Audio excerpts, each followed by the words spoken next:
only House bill we have in possession, which is House Bill 120, Hathaway Scholarships, Success Curriculum in Middle School. Representative Whitmer, you're on. Thank you, Mr. Chairman. And I do have a school teacher who will be joining us hopefully this morning. Senator Cost would have been here, but he's presenting a bill in another committee. So yes, House Bill 120, Hathaway Scholarship Success Curriculum in Middle School. This bill would allow those students who are so inclined to begin earning Hathaway credits in all subject matter beginning in middle school. This is an entirely permissive bill and provides school districts the tool to begin offering those courses if students, parents, and trustees believe that they can make this work in their district.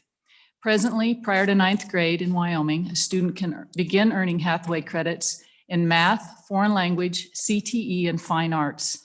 This bill expands their opportunity to begin earning Hathaway credits for all coursework. So let's go through the bill. Page 1, line 12, notes our statute. We begin amending subparagraph B as noted on line 14. This is language specific to success curriculum requirements to qualify for honor or performance scholarship eligibility. Moving on to page 2, Romanet 8, we begin our changes. On line 6, we roll in language arts, Romanet 2, and we go through Romanet 4, which is social studies. The new language excludes mathematics, which is Romanet 1, and electives, Romanet 7. Those courses are already offered. Moving on to line 16, subparagraph D, begins language specific to success curriculum requirements for opportunity scholarship eligibility. Line 22, Romanet 7 is new language, but it simply repeats the same as that of above for the opportunity scholarship. The numerical differences are just that there are no elective offerings for opportunity. You'll note on page 3, line 4, the word may. That may is also found on page 2, line 11, and page 3, line 19, just to reiterate that this is entirely permissive. New language is also found on page 3, beginning with line 15 through line 20, and this speaks to the provisional opportunity scholarship. Page 4, line 1 is section 2, our effective date. There is no fiscal note, and I stand for questions. Okay. Committee.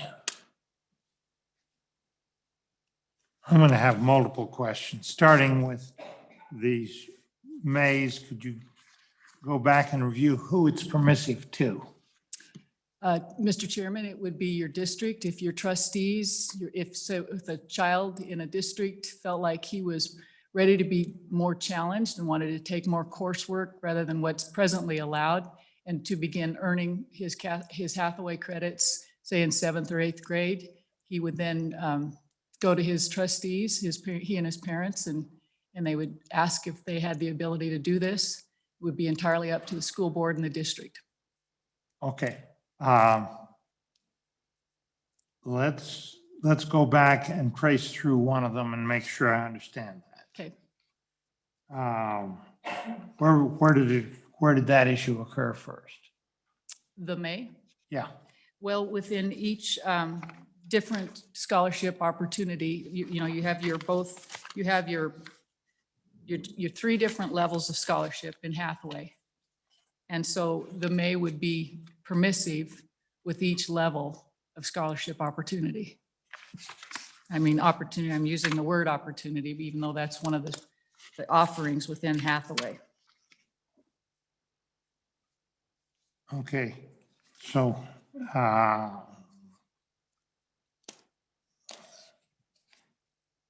on page 3, line 4, that is requirements for courses taken grade 9 through to courses taken for grade 9 that are functional equivalent of courses specified in these paragraphs may be used to satisfy.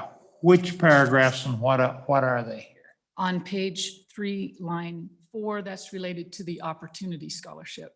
Okay.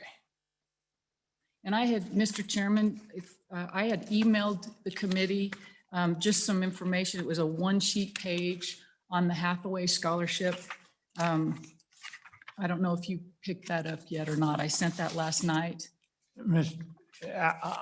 I'll tell you, with the mass campaigns going on, I'm so far behind, I'll find it after the session. Well, if I may, I'll just give you this one pager, then you can. Mr. Chairman, we have it.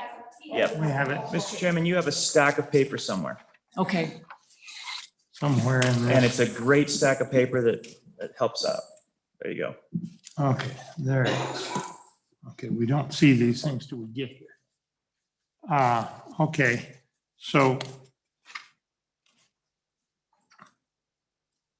Okay, these are for the Opportunity Scholarship.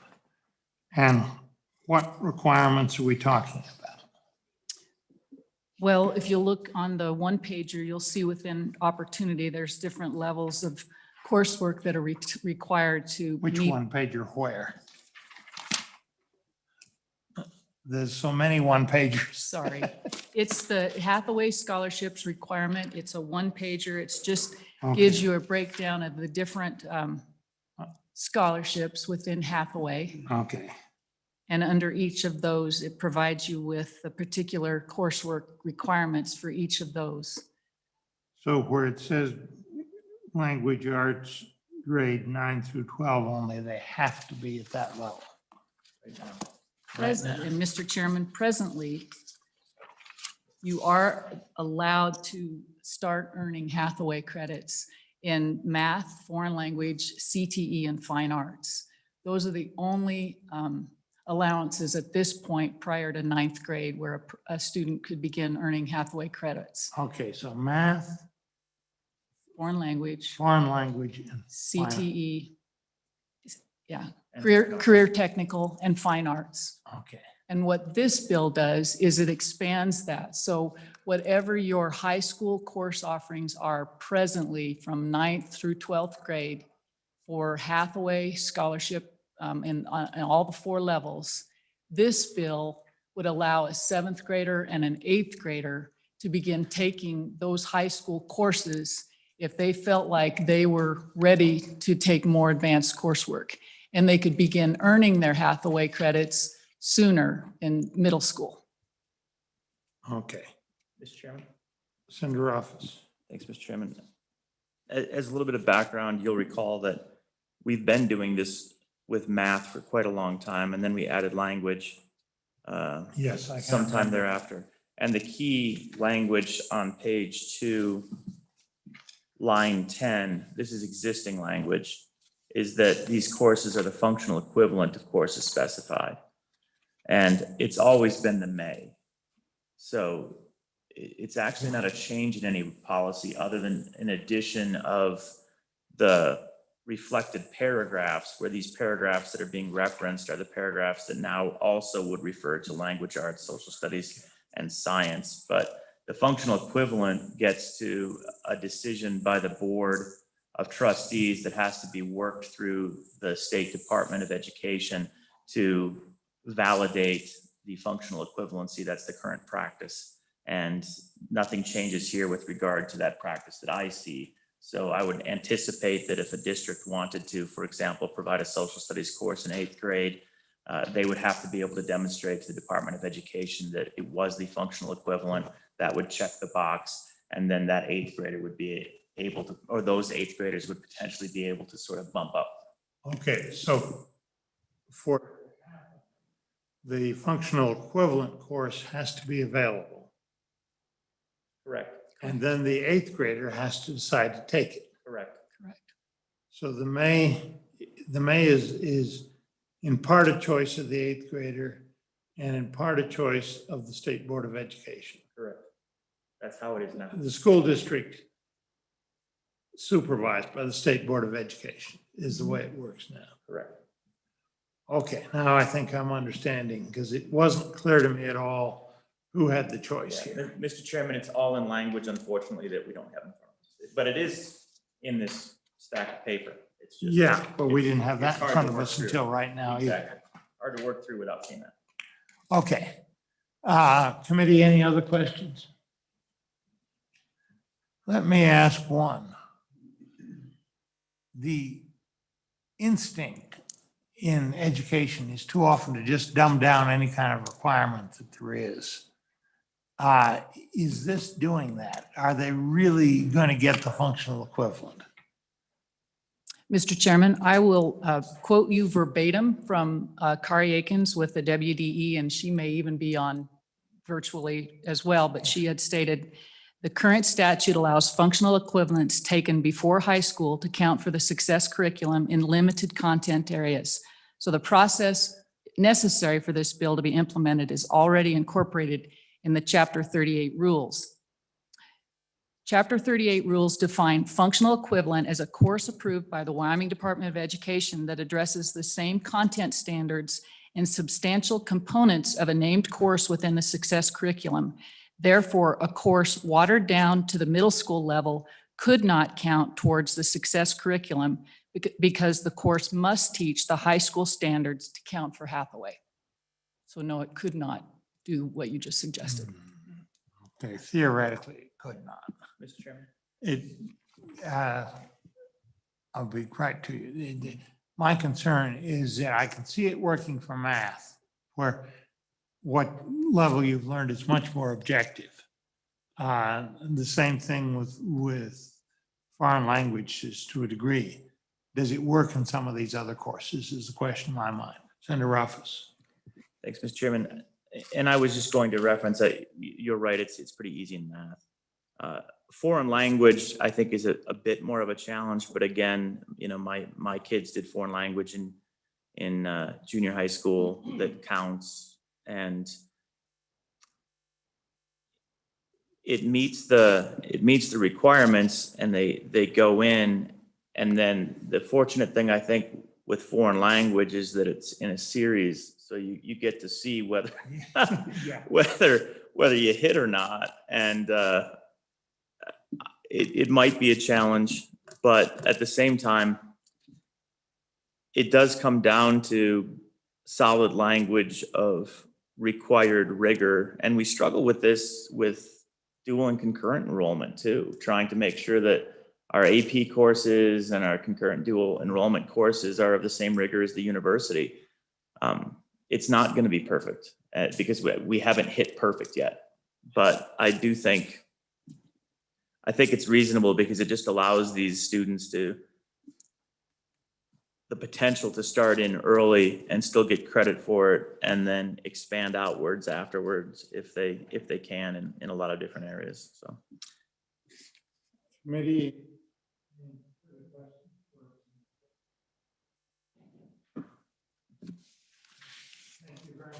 Thank you, Mr. Chairman. What we're going to do is we'll take this point from those here, and then we'll go see who might be on the end. So, anybody here?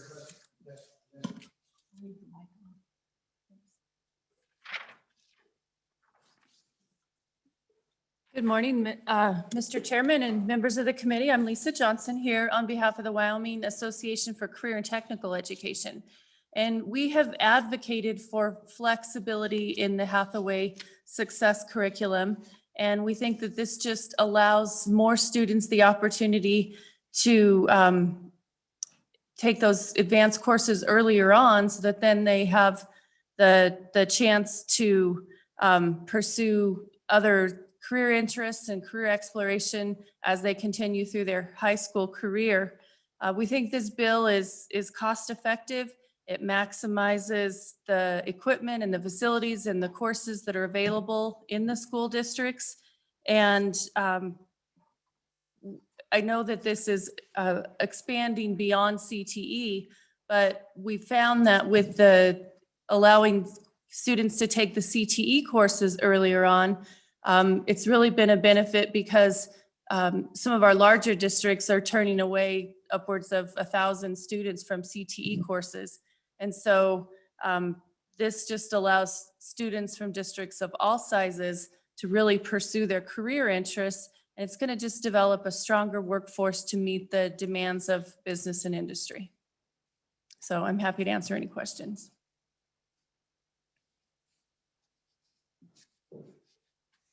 The association you represent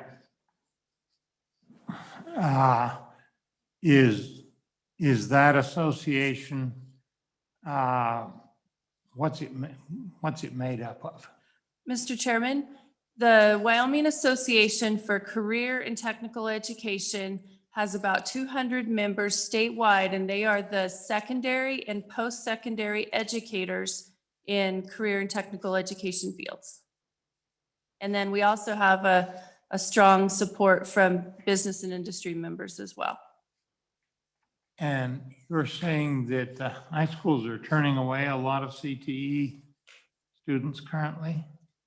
The specific example is in your county, sir, where the districts have turned away, I'm told, 1,500 to 2,000 students that want to sign up for CTE courses, and they just don't have the seats available because there's such great demand. So I think that if the students are able to get enrolled in any of the Hathaway Success curriculum earlier, it's just going to allow more room in their schedule to fit in courses when they can.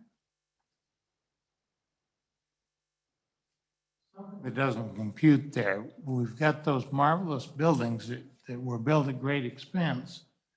And I've been told they're by no means full. What's going on up there? Mr. Chairman, I would have to follow up and get more specific information for you. Okay. Okay, that's a side issue. But there's something wrong in this picture, and I can't quite figure out what it is. Okay. I'll rant to you later about it if you'd like. Okay. Later. Yeah. There was something not done well there. That's true. Okay. Thank you very much. Thank you. Who else wants to testify? Ms. Delancey.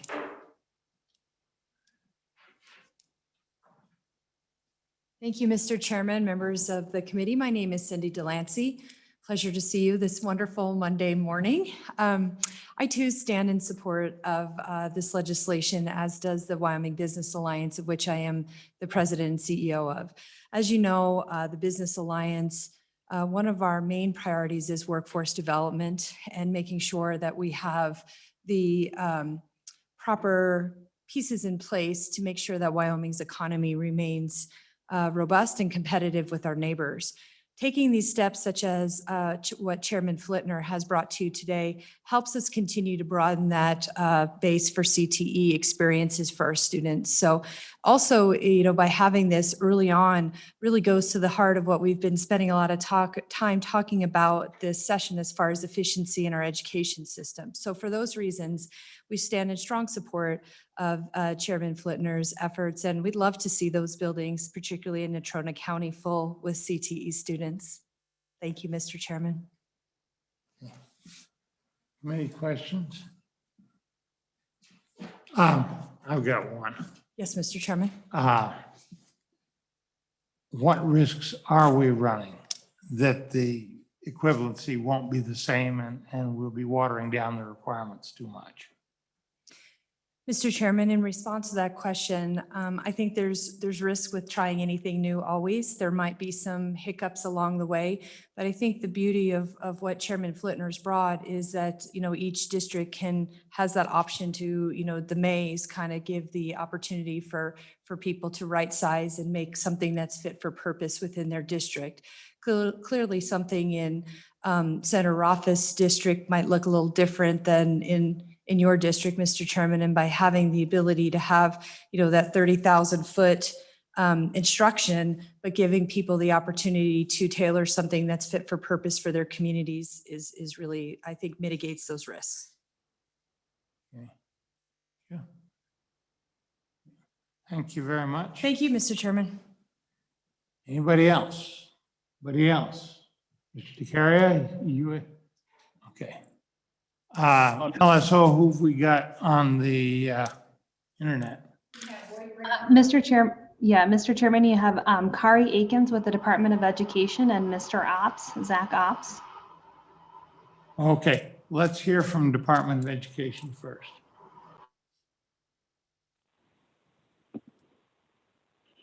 Good morning, Mr. Chairman, members of the committee. Kari Akins, Chief Policy Officer at the Wyoming Department of Education. And Representative Flitner did an excellent job with her presentation, referring to the rules that we currently have in place that allow for the functional equivalent in limited content areas. So basically, we've been able to pilot this and see how it can work for several years now. Math is where this is currently most heavily utilized because that's where it has existed the longest. Algebra 1 is the most common course that is taken. The department does review the syllabus and takes a look at which standards are being taught for all Hathaway courses. And so, as Representative Flitner mentioned, because that's what's required by our rules, we do take a look to make sure that this is appropriate grade level content. It has to be teaching the grade 9 through 12 standards and has to have an appropriately certified teacher. One thing that we have seen is that while in larger districts, they may be able to offer a full class and have a teacher at the middle school level teaching these courses. In medium to smaller size districts, often what happens is that if they have a student that is showing capability to complete advanced coursework, then they actually bring that student up to the high school to actually take that class with the high school students. So it's not always taking the high school down to the middle school. Sometimes it is actually allowing the middle school students to attend that actual high school course with other high school students. With that, Mr. Chairman, I'm happy to stand for any other questions the committee may have.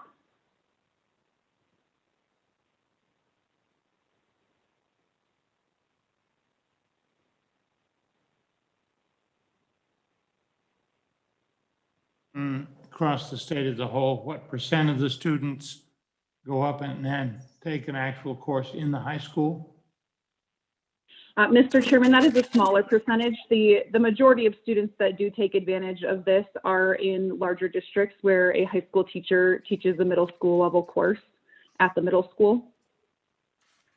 And that's just a simple procedure of there's a larger percentage of students in the larger districts.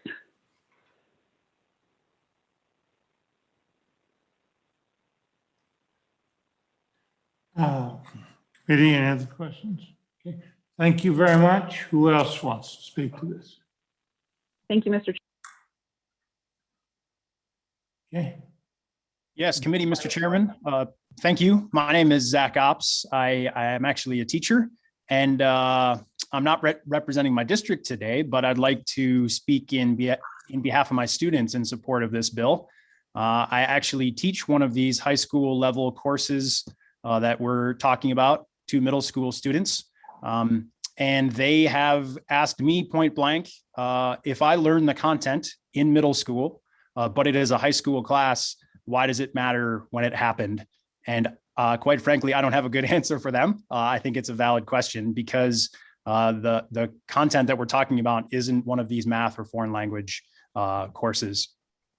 So, Mr. Chairman, I would just like to point out that really, after many decades of research on how students learn best, we don't know a whole lot more than what we do actually know. But one thing there is a pretty conclusive body of research on is the notion that students need to be taught at a level that's just past their comfort zone, just past what they already know and are familiar with. And if they don't, they disengage. And so for those students who would never move out of their comfort zone in a middle school course, I think that this is a great option. I believe this bill would reward them for their efforts and really is just a direction we need to move as a state to provide flexibility for the variety of needs that and interests that our students have. If you don't mind, I would like to just clear up a couple of potential misconceptions that I think have come up when in conversations around this bill. It is by no means, as has been discussed, is by no means a mandate. School districts could decide if this is appropriate for their situation and if they wanted to offer any high school courses at the middle school level. Some may choose not to. Also, Mr. Chairman, as to your concern about whether these middle school courses are really the functional equivalent, I could just speak to what happens in our situation in the district that I teach in. I am actually a middle school teacher. We have a high school teacher who teaches the same course We are in different physical buildings. And so in this situation, I teach middle school students in the middle school building. But as Ms. Eakins pointed out, this I think could be implemented in a lot of ways, including middle school students physically attending the high school classes or even attending virtually if that would be a better fit for the district. I also just want to point out that I teach the high school course. And so I work hand in hand with the individual who teaches at the high school. So our curriculum is in sync, our assessments, and what we do is in lockstep with the high school. When this was brought up in the House Education Committee, there were some concerns about, and I think you've spoken to this too, Mr. Chairman. How do we really know that students are not only learning the same content, but how do we know that they're prepared? Are we essentially going to pretend like all middle school students are taking high school courses just so they can earn this credit? And are they in fact prepared if they do take the high school version? And I would suggest that we have systems in place currently at the middle school and high school level where we trust teachers and through district policy that's established through their board, we have confidence in our teachers' abilities to assess students' proficiency and their preparedness for moving to the next grade level. And so that's exactly the way this works in the course that I teach. Students take a prerequisite course, a middle school level course at the middle school.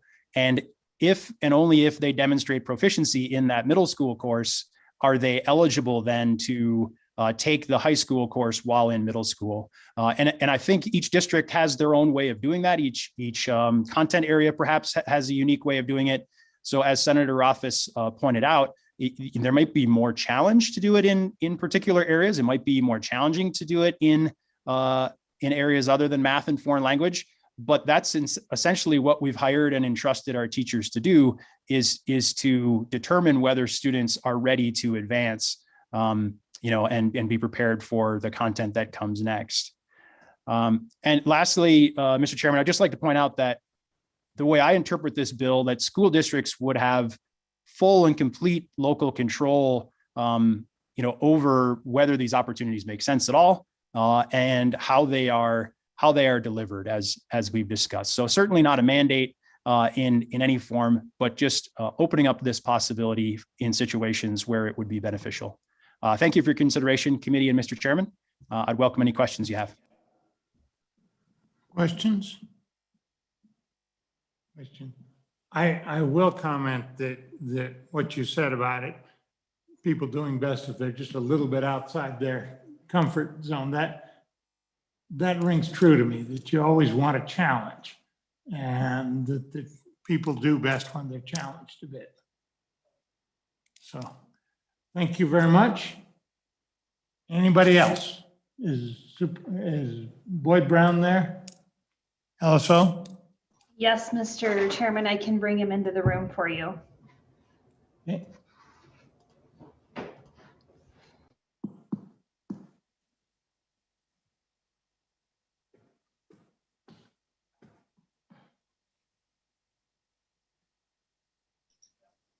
Brown, go ahead. Mr. Chairman, Boyd Brown, Superintendent, Laramie County School District Number 1. Just thought I'd say that I think that there are some opportunities for our middle school students to earn credits while they're in middle school for the Hathaway Scholarship.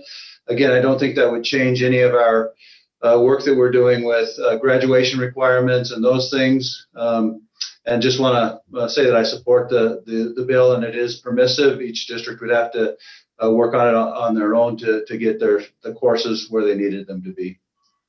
And with that, I'll take questions. Any questions? I have a quick question. Okay, Senator White.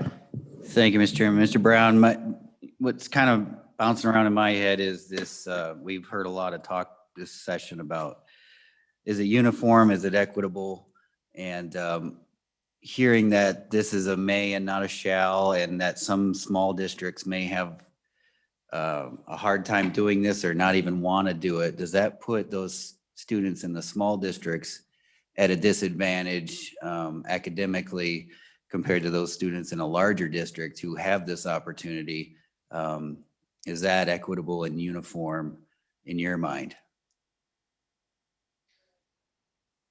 Chairman Scott, Senator Beitman, I guess I would say that there are probably some opportunities, and I know that we would work with any of our local districts if they needed the opportunity for some of their kids to work with us as well.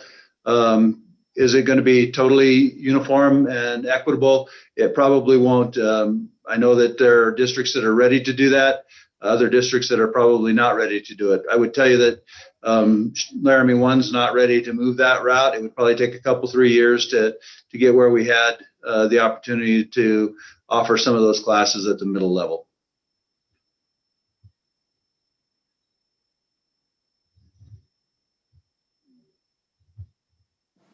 Following up on that, are you telling me that it's not so much a function necessarily of size, but of the particular district?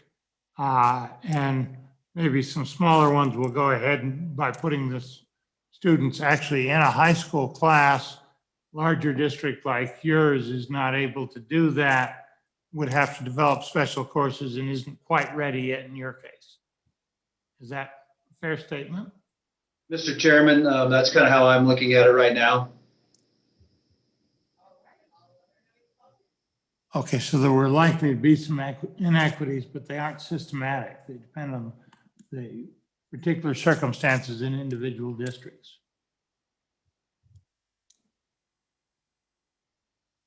Okay, is that a fair statement?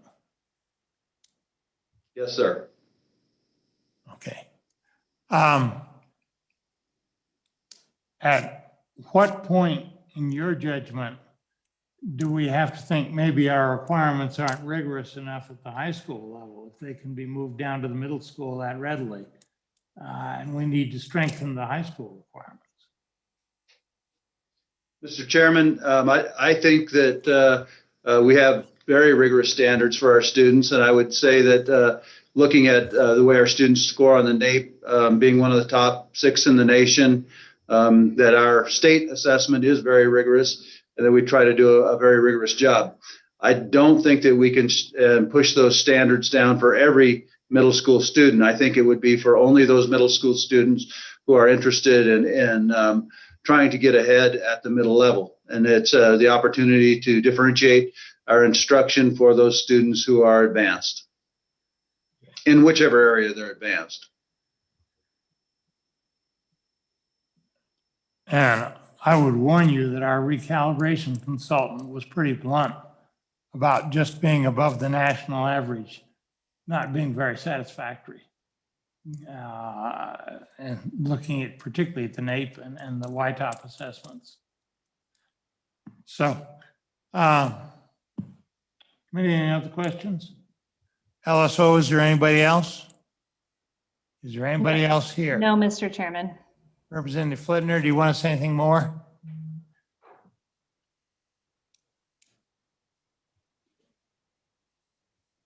Mr. Chairman, thank you, and committee, I appreciate your time. You know, Senator Beitman, just to your concerns about small school, you know, that's where I came from, and that's where my son was educated. And I feel personally at that level, probably those students might have a better opportunity. It's just easier to take a child in the middle school and take them up to the high school just because it's a small town. Everybody knows everybody. So I wouldn't see that as a problem. But again, it's entirely permissive, and I'm sure Chairman Scott would have been this student that would have been wanting to be more challenged. You all would have been this student. So I just appreciate your time and appreciate your consideration and your I vote. Thank you. Some of us do enjoy a challenge. I guess that's why I wound up right here. Okay. Committee, anything else? Anything else? I'll move the bill if we're ready for Motion that. on the bill. Further discussion? I will say I am concerned about the rigor of our offerings already. And it does show in the number of students taking remedial courses. And I think we're getting enough rigor in our system so that the success curriculum means what it's supposed to mean. Is a problem we're going to have to deal with long-term. But I can sure see the argument that you do want to have your best students challenged. And this is one way to do it. So what that's worth. Senator Salazar. Thank you, Mr. Chairman. I have the same concerns that Senator Beitman does on small schools, but I don't see how this bill hurts anything to that extent. And I don't have the solution of how small schools could participate in this at the same level that larger schools have the ability to do it. So I don't have the solution, but I'll support it today. Sounds like we're on general comment time. Yeah. And I just worked and completely finished and passed the bill in the time that I was away, but not this good of a bill though. Mr. Chairman, I have a couple of comments. First, I do think that if anything, this helps small school districts, although probably not very much. But the reality is providing more flexibility provides more opportunity, even if it's small, to allow folks in a smaller district to Zoom in or whatever the case may be, summer programs. I mean, there are things out there, but we know that we struggle with trying to make sure that our smaller districts have as much opportunity to take advantage of some of these programs. So if anything, I think it helps, although it probably doesn't help as much as we would like. The second comment, my biggest concern about this program is a concern that I've had with how we manage math, which is already existing. What ends up happening frequently if you take your math early, even if you're very good at math, is that you don't take math your senior year and you forget math. It's amazing how quickly people can forget all of math, but apparently it takes 1 year. And then they go to college and they take their little placement test and they end up in remedial math, even though they had taken calculus a year before or something along those lines. We struggle with that on the math. And I think this will lead to more potential struggles, but overall, I still support it. I think this provides more opportunity than liability. I think we probably just have to figure out a better way to address those remedial challenges where if a student doesn't take English their senior year or science their senior year because they've already achieved all of their needs, they will have a little bit of a deficit. But at the end of the day, I think the value of the opportunity is more than the challenge of the deficit. So I will support this. I think we're better off for it, but it's not without unintended consequences. Thanks, Mr. Chairman. Yeah, I like the bill. I like the concept of it. I guess maybe my concern was more along the lines of you have a student in a district that is excelling and needs to be challenged and wants to move forward, and the district says, no, we can't do that. So what does that do for that student? Puts that student at a disadvantage comparative to maybe the district across the county that does this. Maybe they can vote with their feet and move, but that's something I don't want to see happen. I'd rather see everybody do this and offer this if possible. But I support the bill and I'll vote for it.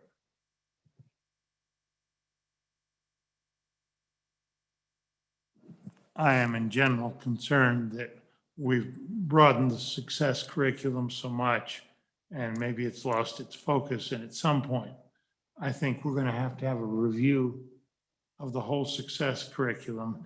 And is it imparting enough rigor in the places that are really important to prepare students for college, and in this case for the world of work. And I think that's a more general project. And this, seeing how this will work will be a subset of that. But that's, I think, for another day. Sure. Okay, it's been moved. Are there any amendments? Seeing none. Ready for the question? Call the roll, please. On House Bill 120, Senator Beitman, Aye.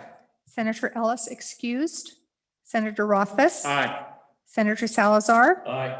and Chairman Scott. Aye. On House Bill 120, 4 ayes, 1 excused. Do pass.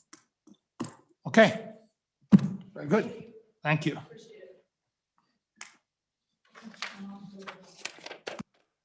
Thanks, Jamie. See ya. I thought.